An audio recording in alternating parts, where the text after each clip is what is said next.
안녕하세요. 오늘 볼 문제는 수리 능력 중에서 표와 그래프를 통한 자료 해석 문제입니다. 복잡한 자료들 속에서 원하는 수치를 찾아낼 수 있는지를 보는 문제이고요. 이렇게 복잡해 보이는 문제지만 문제에서 시키는 대로 하나씩 찾아 나간다면은 그 길이 보일 거라고 생각을 합니다. 메일을 다른 세 분이 좀 보내주셨는데요. 비슷한 유형이 좀 있어서 같이 진행하려고 합니다. 그래서 오늘은 총 3문제를 풀어볼 예정이고요. 그리고 문제를 보내주실 때 문제와 답, 그리고 혹시 가능하시다면 해설까지 총 3개를 같이 해서 보내주셨으면 감사하겠습니다. 제가 모든 문제를 다 잘 풀고 다 맞는 건 아니다 보니까 정답을 알아야지 저도 확신을 갖고 영상을 만들 수가 있습니다. 그래서 답은 꼭 보내주셨으면 좋겠고요. 해설도 만약에 있다면은 제가 공부하는데 도움이 많이 됩니다. 자, 그러면은 문제를 보도록 하겠습니다. 지금 이 카메라 안에 문제가 다 잡히지 않을 정도로 숫자도 많고 표도 2개나 있습니다. 이런 문제를 보시면은 바로 표 해석을 하기보다는 제가 여러 번 설명드렸지만은 예를 들어 보면 옳지 않은 것은 혹은 옳은 것은 이라는 것을 고르는 문제이기 때문에 이 표는 어떤 내용이구나 라고만 알고 있고 여기서 하나씩 찾아가면서 체크를 해주시면 되겠어요. 그러면은 바로 1번부터 보도록 하겠습니다. 자, 시험지를 넘겼습니다. 이런 문제가 나왔어요. 자격시험이고 취득자 현황이구나. 이렇게 나와 있고, 자, 문제를 바로 첫 번째로 가는 거죠. 시험 A의 필기 합격률, 필기 합격률은 매년 증가하고 있다. 5.5, 7.0, 8.4 증가하고 있죠? 정답입니다. 그리고 저 같은 경우에는 이제 밑에서부터 이렇게 올라가면서 5번, 4번, 3번 보기 이런 식으로 있는데 마음이 급하다 보면은 문제를 읽고 바로 밑에 거 볼 수도 있거든요. 그래서 뭐 순서는 크게 중요하지 않습니다. 그럼 1번을 했다 치고 5번을 한번 볼게요. 그냥 매년 시험 2의 취득자 수는 2의 취득자 수는 시험 D의 취득자 수의 7배 이상이다. D의 취득자 수의 7배, 7배, 7배가 이상이 맞죠? 눈으로만 확인을 했지만 7배 이상인 거는 확인할 수가 있습니다.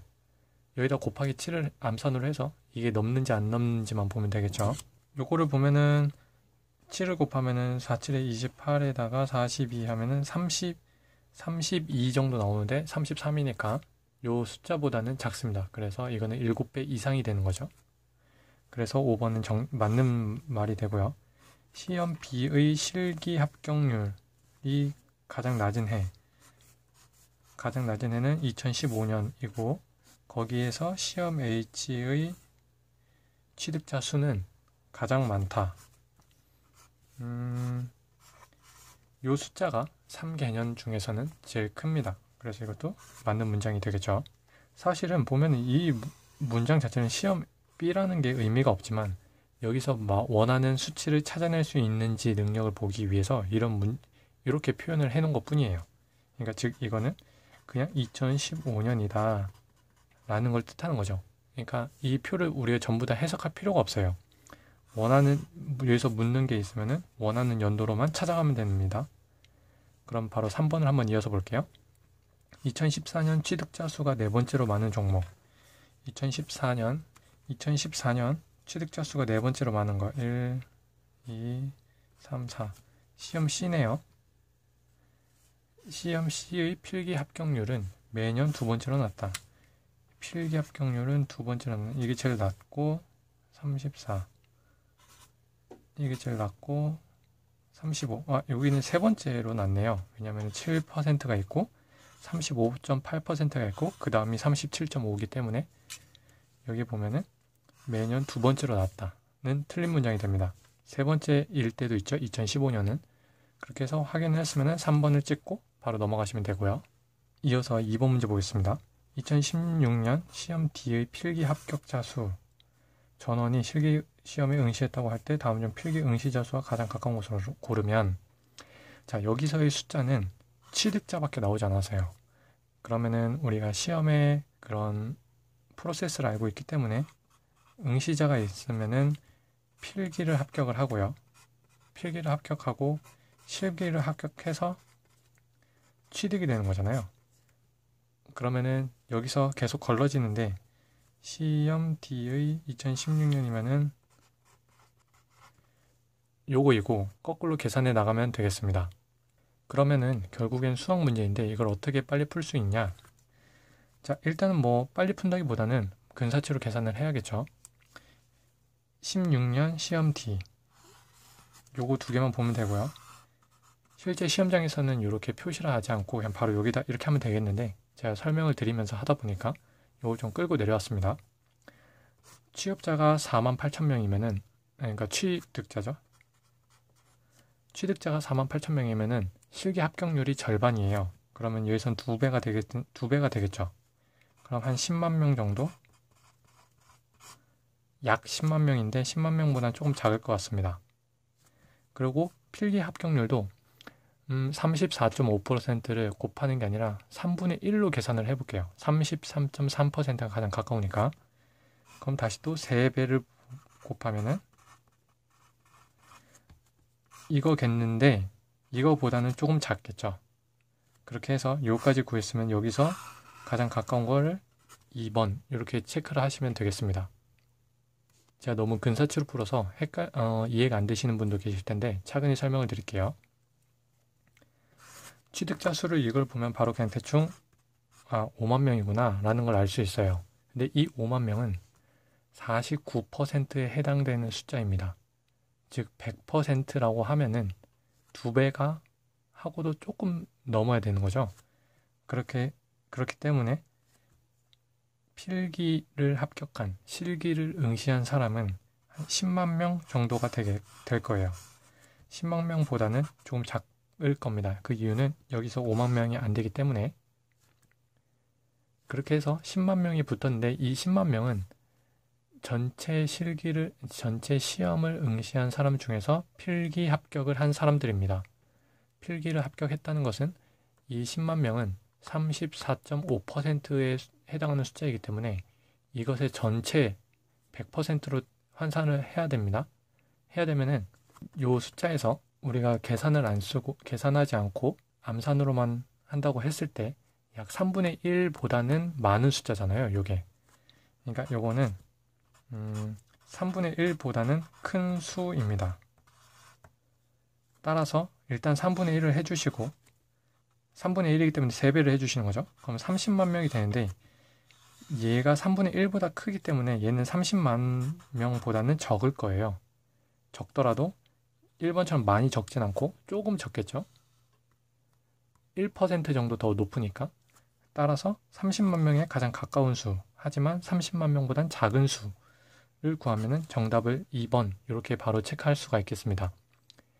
곱셈, 나눗셈을 하지 않고 근사치를 통해서 숫자를 보면 2분의 1, 3분의 1 대충 이렇게 나오잖아요. 그 사이에서 왔다 갔다 하는 방식으로 답을 구해주시면 되겠어요. 이렇게 하면은 이번 문제도 좀 어려워 보이지만 쉽게 해결할 수가 있겠습니다. 자, 그러면 두 번째 문제를 한번 이어서 볼게요. 자, 두 번째 문제는 그래프와 표가 나와 있는 자료를 통해서 문제를 해결하는 겁니다. 이런 것 같은 경우에도 시험지를 딱 폈을 때 이 문제를 봤는데 연구개발 투자 비율이구나. 이건 우리나라 거. 그리고 이거는 다른 나라 거구나. 라고만 체크를 해주시고 여기서 바로 발췌 하듯이 하면 되겠습니다. 옳지 않은 걸 고르는 거구나. 조사기간 중 우리나라 제외한 주요국들의 변화량은 매년 0.2% 이내에 있다. 이 변화량이 0.2% 이내에서 변한다는 얘기인데 주요국이죠. 문제에서 요구하는 거는. 그래서 이 표를 보면은 쭉 읽어보시면은 0.2까지는 한 번에 변하는 경우가 없습니다. 0.1씩 변하거나 혹은 변하지 않거나이기 때문에 요 1번은 맞는 문장이 되겠고요.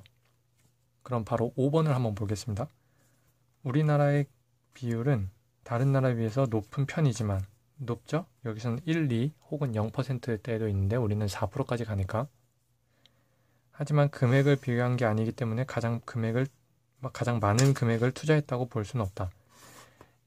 이 문장이 여기서 말하는 비율과 금액의 차이를 우리가 혼돈할 수도 있는데 그걸 명확하게 말해주는 내용입니다. 비율은 높지만 금액의 차이는 알 수가 없다 라는 것이죠. 그래서 5번 보기도 맞는 문장이 되고요. 보기 4번을 보겠습니다.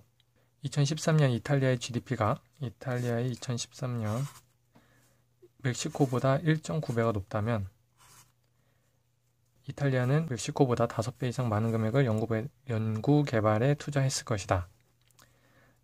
자, 이런 문제는 좀 헷갈릴 수가 있잖아요. 그러면 어떻게 해야 되냐면은, 자, 이탈리아가 있고 멕시코가 있습니다. 멕시코가 10이라는 GDP를 갖고 있을 때 이탈리아는 19라는 GDP를 갖고 있을 거예요. 이거는 1.9배 높았다고 했기 때문에 그냥 1과 1.9를 쓰시면 됩니다. 근데 계산하기 쉽게 소수점을 다 뒤로 보내서 10과 19로 해놓은 거죠. 그리고 여기에서의 비율이 멕시코는 0.5고 여기에서 1.3이에요. 그럼 곱해야겠죠? 그럼 얘는 0.5 곱하면 그냥 5가 되는 거고 얘는 1.3을 곱하면 19에 3, 9, 27에 2 24.7이 됩니다. 그러면은 5배까지는 안 되죠. 5배가 되려면 25가 돼야 되는데 25까지는 안 되니까 그래서 5배 이상은 아닌 게 됩니다. 그래서 정답은 4번 이렇게 하면 되고요. 요거를 지우고 다시 한번 설명을 드릴게요. 자, 보기 3번으로 설명드리겠습니다. 보기 3번을 보겠습니다. 미국의 GDP는 독일의 GDP보다 4.8배가 높았으면은 점은 없다고 보면은 48과 10으로 놓을 수가 있습니다. 정확한 수치는 필요하지 않아요. 미국과 독일은 4배 이상인데 2015년이고 독일은 2.9%, 미국은 2.8%를 했습니다. 그러면은 거의 비슷한 숫자니까 곱하기를 안 하고 요거 갖고만 비교를 할게요. 무슨 말이냐면은 요렇게 곱해서 나온 값이랑 이렇게 곱해서 나온 값이랑 비교를 하는 건데 비교를 하는 거에서는 양쪽에 같은 수를 곱하거나 같은 수를 나눠도 그 차이는 달라지지 않죠. 그래서 2.8, 2.9면은 여기서 양옆에다가 나누기 2.9를 했다고 생각해 주시면 돼요. 그 말인즉슨 그냥 이 숫자만 바로 비교하면 된다는 뜻이고 이 차이가 얼마 안 나기 때문에요. 그러면은 이렇게 하면은 4.8배가 나오는 거고 여기서 4배 이상이 많은 금액을 투자했을 것이다. 맞는 문장이 되는 거죠. 4.8배가 나오니까 이렇게 해서 푸시면 되겠습니다. 자, 그럼 보기 2번을 마저 볼게요. 보기 2번으로 한 번 더 설명을 드리면 네덜란드와 터키의 GDP가 동일했다. 10과 10으로 동일했다. 그리고 11년 네덜란드는 1.9를 연구개발에 투자를 했고 터키는 0.8을 연구개발에 투자를 했습니다. 그럼 이 금액의 차이는 2배 이상이죠. 그래서 2배 이상 차이가 난다. 2배를 하면 1.6밖에 안 되는데 얘는 1.9나 했으니까 2배 이상이 됩니다. 그래서 2번도 맞는 문장이 됩니다. 이렇게 서로 비교해 주시면 되겠어요. 금액을 모르지만 너와 나의 차이가 몇 배인데 그러면은 나의 몇 퍼센트, 너의 몇 퍼센트의 차이는 얼마일까? 라는 걸 구할 때 정확한 수치는 필요하지 않고 4.8배 혹은 1.9배 이거에 따라서 요거의 퍼센트를 계산을 해서 구하시면 되겠습니다. 그러면 요걸 지우고 2번 문제 바로 이어서 보겠습니다. 자, 2번 문제입니다. 2015년 우리나라의 GDP가 이만큼인데 연구개발에 위해 투자한 금액은 얼마인가? 여기서 묻는 문제는 뭐냐면 1조 3,700억이 있고 여기다가 이게 우리나라 GDP예요. 근데 2015년에 우리는 4.2%를 연구개발에 투자했기 때문에 0.042를 구하라. 요 문제거든요. 요 내용이. 그럼 이거의 값이 얼마예요? 그냥 곱하면 되죠. 요거를 단순하게 너무 다 구할 필요는 없어요. 왜냐면 보기를 보면은 한 5, 6, 5, 7, 5, 9 한 요 정도만 구하면 되니까. 그럼 나는 1, 3을 하면 좀 그렇고 1, 4 여기서 따오는 겁니다. 그리고 42를 곱할게요. 단위는 필요 없죠. 그냥 숫자만 있으면 되니까. 여기 갑자기 예를 들어서 6번에 뭐 이런 식으로 나와 있다 라고 하면은 5번과 6번을 서로 구분하기 위해선 단위가 중요합니다. 왜냐면 숫자는 똑같은데 단위가 다르기 때문에. 하지만 여기서 단위는 다 똑같고 숫자만 다르기 때문에 숫자에만 신경을 쓰시면 돼요. 13778에서 14와 13을 떼우고요. 14만 하셔도 상관없습니다. 왜냐면은 반올림하면 되니까. 14보다 낫다. 이 정도만 알고 있으면 되고 0.042 4.2%니까 이걸 가져오는데 그냥 42만 가져오겠습니다.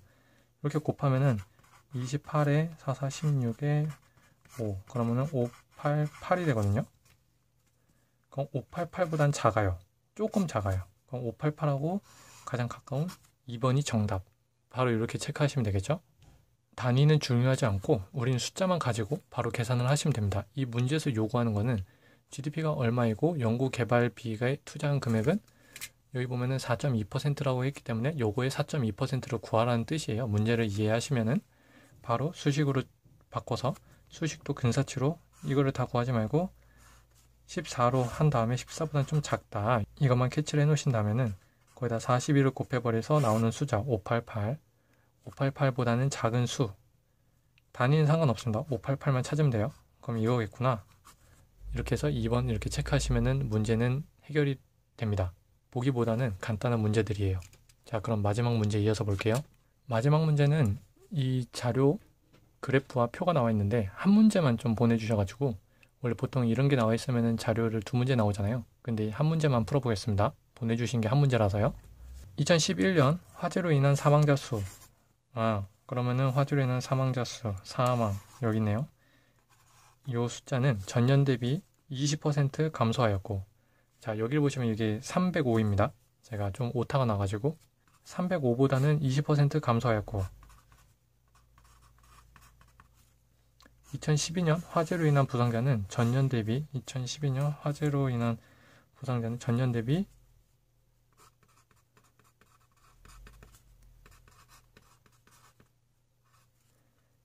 20% 증가하였다. 요거죠. 그러면 2011년 화재로 인한 인명피해 인원은 총 몇 명인가? 자, 이 표를 보면은 소개가 나와 있고요. 그래서 요 숫자와 요 숫자를 더한 값을 구하라는 문제예요. 여기서 20%를 빼면 얼마죠? 바로 계산이 되시나요? 3이 6, 60명 정도로 빼야 되니까 한 240명 정도, 245명? 이건 눈으로 계산이 가능하시죠? 245명. 그 다음에 어떤 값에서 20%를 더해서 이게 나왔습니다. 그러면은 1956에 나누기 1.2를 해주면 반대로 역으로 해주면은 x값이 나오겠죠? 어떤 값에 20%를 더한 것은 총 120%가 돼가지고 이 값이 나온 거니까 나누기를 해주시면 되겠습니다. 그래서 나누기 1.1을 해주면 1 들어가고 75면은 한 6, 72, 36, 3. 요거네요. 그럼 요거랑 더해주시면 됩니다. 그러면은 1, 8, 7, 5가 나오고요. 1875는 1번이 가장 비슷하네요. 그래서 정답은 1번 이렇게 하시면 되겠습니다. 자, 이렇게 해가지고 자료 해석 문제 총 3문제를 좀 빠르게 풀어봤는데요. 자료는 복잡해 보입니다. 일부러 복잡하게 만드는 거예요. 일부러 그래프도 넣고 표도 넣고. 하지만 우리가 원하는 문제에서 원하는 보기를 문제에서 바로 발췌해서 옳은지 그른지를 찾아내고 여기서 그 다음 문제, 보통 두 번째 문제죠. 계산을 하는 문제가 있으면은 겁먹지 마시고 묻고자 하는 부분을 정확히 캐치하셔가지고 천천히 숫자에서 곱하기든 나누기든 해 나가시면 되겠습니다. 자, 이렇게 해서 오늘도 문제 풀어봤고요. 다음에 또 다른 문제로 인사드리도록 하겠습니다. 감사합니다.